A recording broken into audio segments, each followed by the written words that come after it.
All right, ladies and gentlemen, what's going on?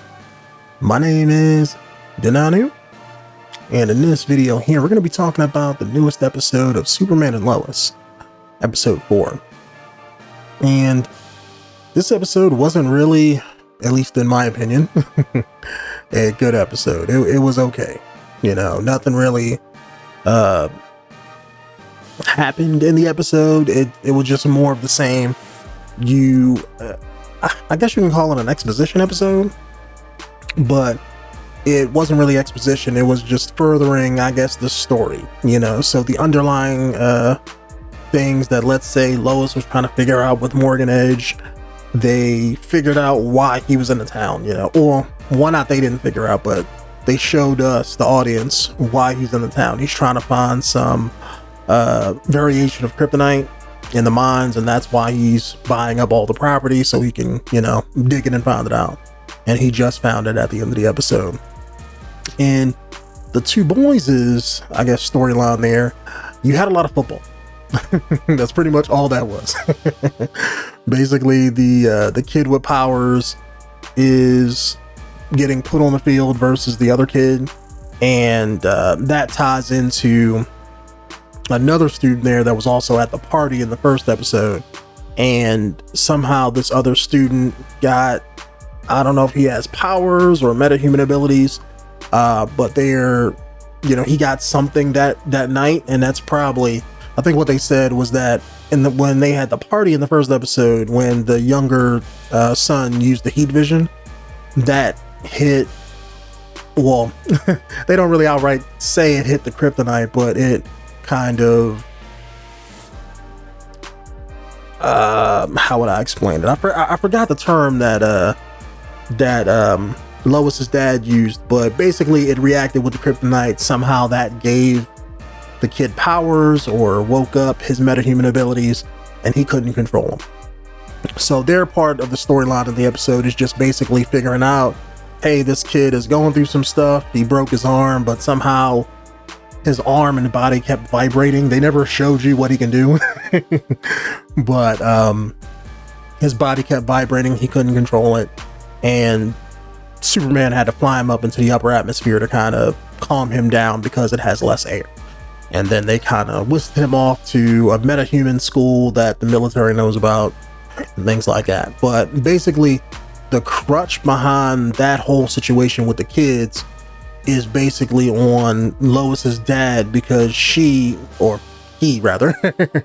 because he told the boys, hey, look, don't bother your dad. You know, your dad is fucking Superman. So every time he gets distracted and has to deal with you, lives are being lost, you know. So when this metahuman kid was flipping out, they didn't want to press the little receiver button that would call their dad to him because of what he said. So that got Lois and Superman super mad at Lois's dad, and they basically had a kind of verbal confrontation about that.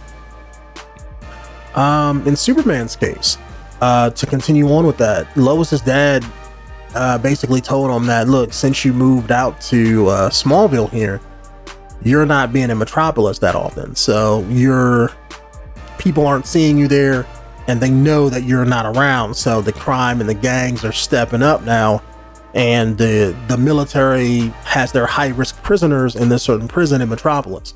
So now the Superman's not there to kind of be nearby to protect things. They had to move this one prisoner guy who doesn't like Superman out of that to somewhere else. So with doing that prison convoy gets attacked by inner gang. This guy gets released, and he attacks Superman with a sonic rifle of some kind. And I guess that basically proves Lois's dad's point about Superman being needed elsewhere outside of Smallville, but it, you know, doesn't really matter a whole lot because he was still there and he stopped the guy. So but that kind of clashed with the situation that the boys were going through with that other metahuman. It wasn't really involved, but he had to kind of, as he was fighting the one guy from prison, he was hearing the buzzer from his boys and stuff like that. So he kind of had to end that fight a little bit quickly and then leave and go help that other metahuman. So, I mean, he still did his job, but it's just showing you basically the conflict between Superman staying with his family versus being away from his family and vice versa. So, not really a whole lot in this episode. It was still good.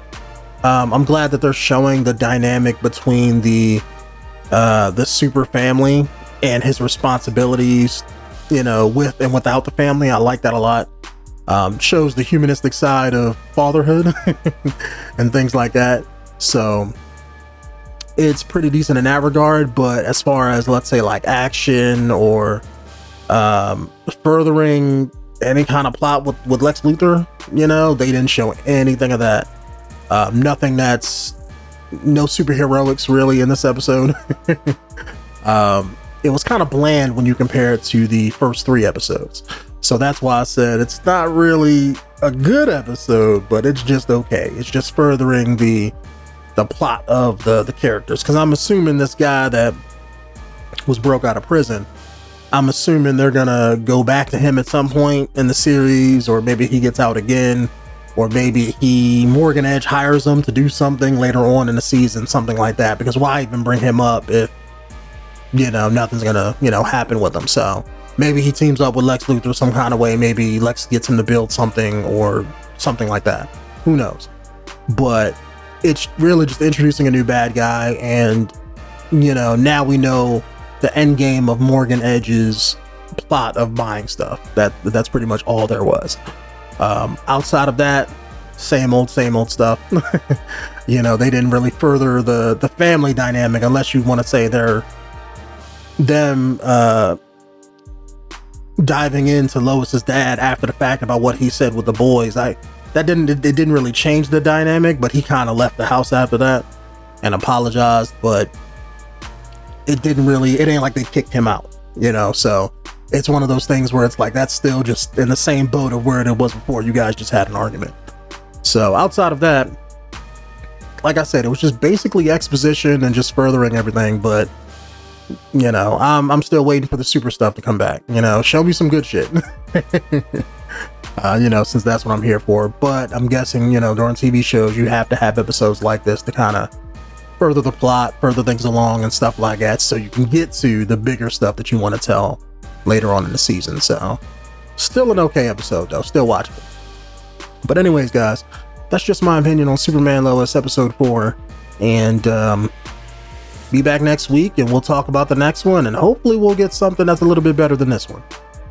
But I will see you guys in the next video. Peace out.